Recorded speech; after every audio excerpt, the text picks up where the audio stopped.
কি যদি বলো আল্লাহ জীবনে কত অপরাধ করেছি গো,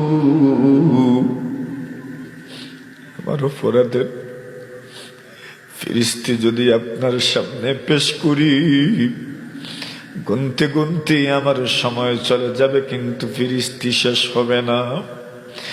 এখানে আমরা যারা বসে আছি, আমার জীবনের কথা আমি বলছি, কত অপরাধ যে আমি জীবনে করেছি। আমার রব যদি আমাকে শাস্তি দেন, তবে আমি জান্নাতে যাওয়ার কোনো আশা করতে পারি না। আমি আর রাত্রে গোপনে লোকচক্ষুর আড়ালে আমি ঘরের দরজা বন্ধ করে কত গুনাহ করেছি, আমি ছাড়া আর কেউ জানে না। দুনিয়ার মানুষ বলে কত ভালো মানুষ, এটা তো দুঃখা ছাড়া আর কিছু নয়।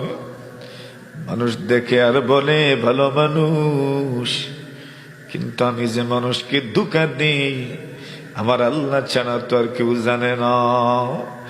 আমি লোক সমাজে কত ভালো মানুষ সাজি, কিন্তু বাস্তবে করতে আমার অন্তরটা ভালো নয়, আমার বিহেভিয়ার ভালো নয়, আমার অতীতটা ভালো নয়। আমি প্রতিদিন কত নাফরমানি করছি, নাফরমানির মধ্যে ডুবে আছি। আল্লাহ বলেন টেনশন করিস না, আয় আয় আমি তোর জন্য খুলে রেখেছি, একবার আইসা দেখ, আইসা দে।